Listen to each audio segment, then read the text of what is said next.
Assalamu alaikum ve rahmatullah. Hürmetli Şarkı Türkistan'daki kırındaşlarım, aziz milletim. Hemimizge malum, Xitay Komünist katilleri 2017 yılı ilip birivatkan lagerlar siyaseti bilen dünyada insanlık tarihinin kömügen bir zulümünü icra kılıp kilivatıdı.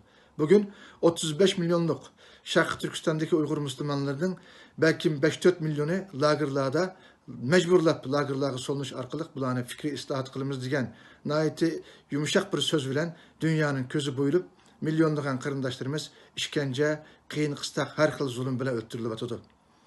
Bu zulümni Xitay dünyadan yoşuruş için türlük yalganlar bilen biz lagerla siyaseti icra kılmadık, lagerda Uygur yok diyen bu sepsitini dünyanı aldaş için ilan kılıp kilip atıdı. Hatta yakında ağan haberlerimizde dünyanın, BDT'nin ve gayi devletlerinin ki Xitay'ın bu siyasetini eyiplep bunu tekşürümüz diyen sözlerine karta Xitay lagerdeki Uygurlarını işkirge yötkigenlik uçurlarıma bizge yeteklik. Biz vatanimizdeki kırındaşlarımızdaki avazı boğulgan, ulanın özünün hakkıga, özünün hukuka, özünün ciniga, özünün namusuga egi çıkanmaydıgan bir halette muhaciretteki Uygurlar, muhaciretteki Şarkı Türkistan teşkilatları elbette özümüzün milli, vicdani, imani burcumuzda ada kılışımız gerek. Bu bolsa biz hem de vatanimizdeki kırındaşlarımızdan bu içinarlık ahvalini bütün dünyaya guvalık bir iş arkalık biz bunu izhar kılmasak biz bu dünyada mı ahirette mi ne milletimizge ne Allah'a yüzgelenmeyimiz. Şahsen benim yakın tukanlarımdan Yasin İbrahim ve Mehmet Emin Yasin yakında şu bir neçe ay içinde ya ki ötken yıl içinde Xitay komünistleri tarafından Turmada ya lagerda şehit kılındı. Hazır Kayseri'de 3 milyondaki Şarkı Türkistanlık Uygur misafir muhacir yaşavatımız.